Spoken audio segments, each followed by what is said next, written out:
Discover யுவர்செல் உங்களை வரவேற்கிறது. இன்னைக்கு நம்மளுடைய டிஸ்கவர் யுவர்செல் சேனல்ல பிஜி டிஆர்பிக்கு தேவையான 2 விஷயங்கள், ஒன்னு சப்ஜெக்ட் நாலேஜ், இன்னொன்னு எஜுகேஷன் சைக்காலஜி மற்றும் ஜிகே. இதை நான் பல பதிவுகளில் சொல்லியிருக்கேன். இருந்தாலும் இப்போ இருக்கக்கூடிய சூழ்நிலையில சிலபஸ் ரொம்ப வாஸ்டா இருக்குது, நமக்கே தெரியும். சோ அந்த வாஸ்ட் சிலபஸ என்ன மாதிரி நாம படிப்பதன் மூலமாக அதிகப்படியான கட் ஆஃப் வரும், அது எப்போது வரும் அப்படின்றத நம்ம மனசுல போட்டு ஒரு குழப்பிக்கிட்டே இருப்போம். எந்த முடிவாக இருந்தாலும் ஒரு திடமான முடிவு எடுத்தா தான் நாம பாத்தீங்கன்னா அதிகப்படியான கட் ஆஃப் எடுக்க முடியும். இன்னைக்கு இருக்கக்கூடிய தேர்வுகளை பொறுத்த மட்டுக்கும் நிறைய நம்ம யோசிக்கிறோம், எப்போ டிஆர்பி வரும் வராது அப்படின்ற மாதிரி நம்ம யோசிச்சுக்கிட்டே இருக்கோம். காலம் ஆனது போய்கிட்டே இருக்கும்.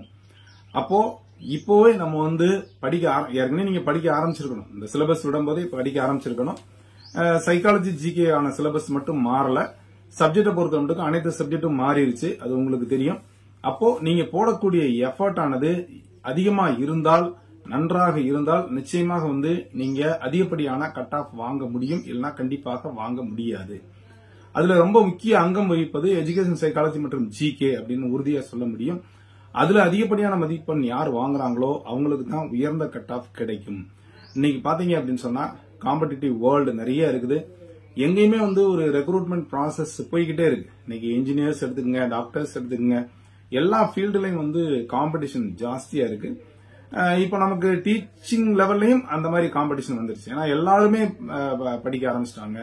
எல்லா செக்ஸ்லயும், ஐ மீன் கேட்டகரி, எம்பிஆ இருக்கட்டும் அல்லது எம்பிசியா இருக்கட்டும், அல்லது பிசியா இருக்கட்டும், எஸ்சியா இருக்கட்டும், எஸ்டி கேட்டகரி, எல்லா கேட்டகரியிலுமே பாத்தீங்கன்னா ஒரு கணிசமான அளவுக்கு எண்ணிக்கை இருக்கிறாங்க. அப்போ அங்கேயும் காம்படிஷன் வந்துருது. அது மட்டும் இல்ல, முன்னெல்லாம் பாத்தீங்கன்னா ஒரு குறிப்பிட்ட துறையில அல்லது குறிப்பிட்ட அந்த செக்ஷன்ல பாத்தீங்கன்னா கட் ஆஃப் கம்மியா இருக்கும்.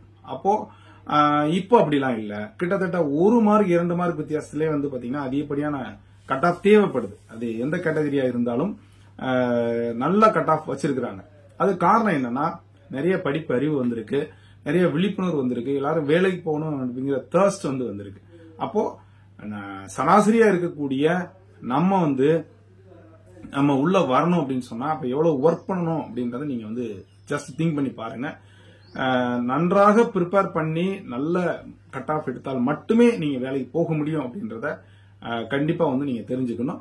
சோ அதற்கு ஏற்றவாறு உங்களுடைய ப்ரிப்பரேஷன் இருக்கணும். எந்த கிளாஸஸ்க்கு வேணாலும் போங்க, அல்லது எந்த மெட்டீரியல்ஸ் வேணாலும் வாங்க. ஆனா நீங்க படிக்கிற படிப்பானது, நீங்க ப்ரிப்பேர் பண்றது உங்களை உயர்ந்த நிலைக்கு அழைத்து செல்வது போன்று உங்களுடைய தயாரிப்பானது இருக்க வேண்டும். அப்படி இருந்தால் மட்டுமே நீங்க வேலைக்கு உள்ள வர முடியும். எல்லாம் கண்டிப்பா வேலைக்கு வர முடியாது. அது மட்டும் இல்ல, ஒவ்வொரு வருடமும் ரெக்ரூட்மெண்ட் இருக்குன்னு சொல்ல முடியாது. இப்பயும் பாருங்க 2 வருஷத்துக்கு மேல ஆச்சு, இன்னும் ரெக்ரூட்மெண்ட் இல்ல. கடந்த முறையும் பாத்தீங்கன்னா ஒரு 2 வருஷம் ஆயிடுச்சு. கொரோனா அப்படின்னு காலம் சொன்னாலும் கூட இருக்கிற வேகன்சி இருந்தா தான். இன்னைக்கு பாத்தீங்கன்னா தெரியும், குரூப் 4 ஒரு 7000 அல்லது 6000 தான் வேகன்சியே வருது. ஆனா ரெக்ரூட்மெண்ட்டுக்காக அப்ளை பண்றவங்க 21 lakhs 20 lakhs வரைக்கும் அப்ளை பண்றாங்க. குவாலிபிகேஷன் 10th ஸ்டாண்டர்ட் தான். ஆனா 10th ஸ்டாண்டர்ட்ல இருந்து பிஜி டிகிரி முடிச்ச வரைக்கும் இன்ஜினியரிங் கிராஜுவேட் கொண்டு அப்ளை பண்றாங்க. சோ அந்த அளவுக்கு ஒரு வேலையில்லா திண்டாட்டம். ஏதோ ஒரு வேலையில் நம்ம போயிட மாட்டோமா அப்படின்னு சொல்லிட்டு பிரைவேட்டுக்கு போனாலும், எக்ஸப்ட் சில ஐ மீன் இன்ஜினியரிங் அல்லது சில துறைகள்ல தான் அதிகப்படியான சம்பளம் இருக்கு, மற்ற துறைகளில் அதிகப்படியான சம்பளம் இல்ல. இப்போ வாழ்க்கைக்கு நமக்கு தேவை என்று வரும் பொழுது necessity is the mother of invention மாதிரி நான் போயே ஆகணும், நான் இந்த வேலைக்கு போயே ஆகணும், இந்த டீச்சர் வேலைக்கு போயே ஆகணும், நான் இந்த கவர்மெண்ட் வேலைக்கு போனால்தான் என்னுடைய எக்கனாமிக் ஸ்டேட்டஸ் உயரும் அப்படின்ற ஒரு திடகாத்திரமான ஒரு நம்பிக்கையும் ஒரு படிப்பையும் நீங்கள் புரிந்து கொண்டால் மட்டுமே பாஸ் பண்ண முடியும்.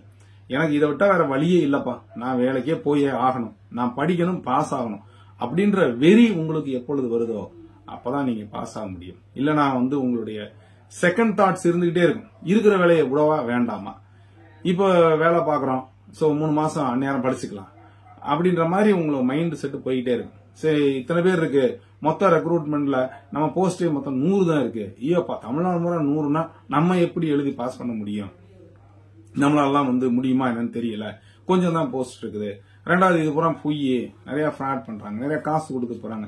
இந்த மாதிரி ஒரு நெகட்டிவிட்டிஸ் நமக்கு வந்துகிட்டே இருக்கும் பல இடங்களில் இருந்து. சோ அதையெல்லாம் தாண்டி நான் இந்த போட்டியில நான் ஜெயிப்பேன், நான் நல்லா ப்ரிப்பேர் பண்ணியிருக்கேன், நான் நிச்சயமா எனக்குன்னு ஒரு இடம் இருக்கு அப்படின்ற மாதிரி ஒரு தர்ஸ்ட் வச்சுக்கிட்டு நீங்க ப்ரிப்பேர் பண்ணாதான் உங்களுக்கு கண்டிப்பாக வெற்றியை அடைய முடியும்.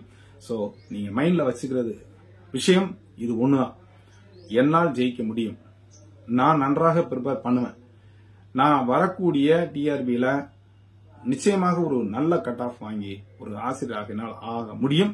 இதை விட்டால் எனக்கு வேற வேலை கிடையாது, என்னுடைய வேலையே அந்த பிரிப்பரேஷன் தான் அப்படின்ற ஒரு வெறி உங்களுக்கு வந்தால் மட்டுமே நீங்கள் ஜெயிக்க முடியும். சும்மா 11th ஹவர்ல படிச்சுட்டு 10ஓட 11 நீங்க போனீங்கன்னா நிச்சயமா உங்களால ஜெயிக்கவே முடியாது. அத நம்மளுடைய வாழ்க்கையில நீங்க உணர்ந்திருப்பீங்க. 1 மார்க் 2 மார்க்ல போனவங்க 5 மார்க் போனவங்க எல்லாம் கேட்டு பாருங்க எப்படி அவங்களுடைய வழி இருக்கும். 2 வருஷம் சம்பளம் போச்சு, அண்ணன் அவங்க போறதுக்கான வழி இல்லை. சோ அதெல்லாம் தாண்டி நீங்க ஒரு ஜெனரலிஸ்ட்ல வர்ற மாதிரி ஒரு பெரிய ஜம்ப் பண்ணணும் இல்லைங்களா? அந்த மாதிரி பண்ணாதான் நிச்சயமாக ஜெயிக்க முடியும். அதற்கு என்ன வழியோ அதை கண்டிப்பாக தேடி கண்டுபிடித்து ஜெயித்து காட்டுங்கள். ஜெயிப்பதற்கு வாழ்த்துக்கள். இது வரைக்கும் நம்முடைய சேனலை சப்ஸ்கிரைப் பண்ணி கொடுக்கிற பெல் ஐகானை கிளிக் பண்ணிட்டு மறக்காம செலக்ட் பண்ணுங்க. மீண்டும் அடுத்த ஒரு நல்ல மோட்டிவேஷன் சந்திக்கிறேன். நன்றி, வணக்கம்.